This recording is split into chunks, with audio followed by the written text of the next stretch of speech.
दुर्गा नदी के किनारे बसा एक गांव फूलपुर। गांव में कुछ 100-150 लोग रहते थे।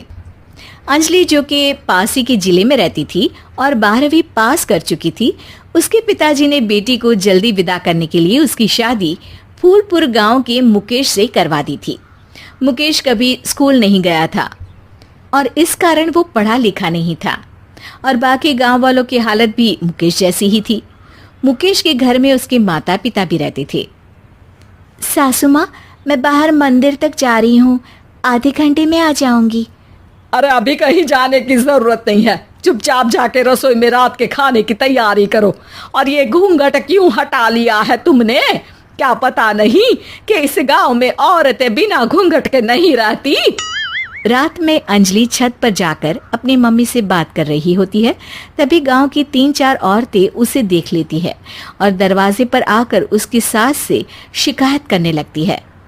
और क्या हुआ? अरे छत पे तो देखो, आपकी बहू मटक मटक के किसी से फोन पर बात कर रही है। दिन भर फोन पे लगी रहती है।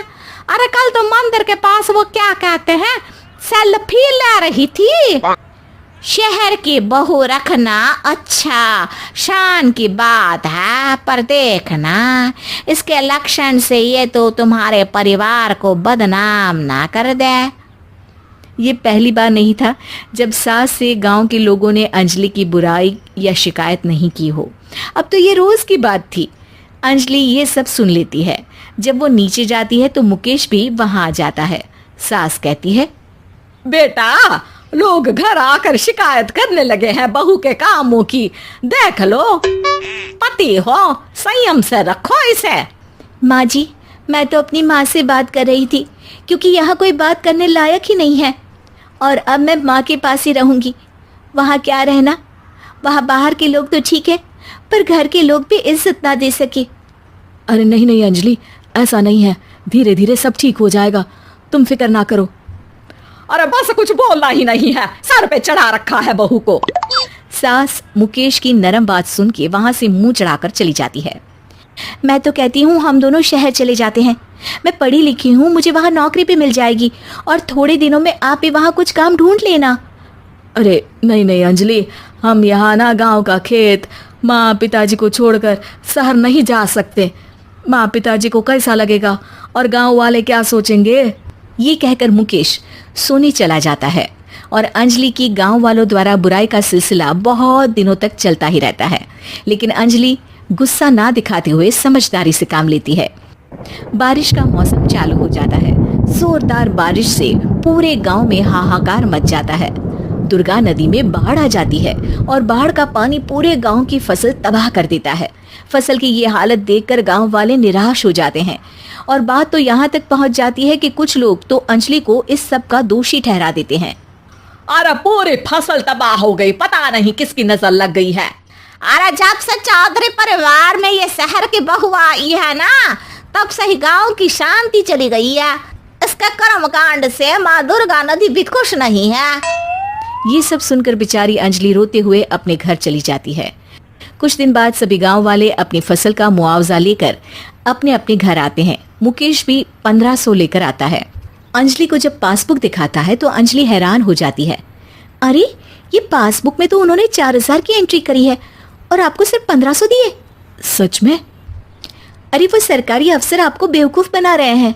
सरकार की तरफ से हमें 4000 मिले हैं, लेकिन बाकी का सारा पैसा खुद ही खा रहे हैं। आप लोग के अनपढ़ होने का फायदा उठा रहे हैं।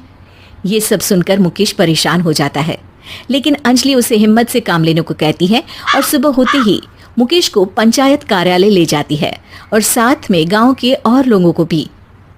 आप सरकारी बाबू क्या गांव के लोगों को बेवकूफ समझते हैं? आपको क्या लगता है ये पढ़े लिखे नहीं है तो आप कुछ भी मनमानी करेंगे? ये बेचारे दिन रात इतनी मेहनत करते हैं, ये हमारे अन्नदाता हैं और आप इनके साथ ऐसा धोखा करते हैं। अरे क्या बके जा रही है ये लड़की, किस धोखे की बात कर रही है? अपने कांड करके नदी माँ को नाराज करके हमारा नुकसान करके इसे चैन नहीं मिला क्या? सरपंच जी, इन सरकारी बाबू ने मुझे बेवकूफ बनाया है और मेरे हिस्से के पैसे खुद चट कर गए। बस ये सुनते ही सरपंच वहां से दुम दबाकर भाग जाता है। पता चलता है कि जनपद अधिकारियों ने गांव के सरपंच के साथ मिलकर सबके साथ धोखा किया है। सब लोगों का विरोध शुरू हो जाता है और आखिर में अधिकारी सब गांव वालों के हिस्सों के बचे हुए पैसे उन्हें लौटा देते हैं और कई दिन तक सरपंच गांव में लौटता ही नहीं।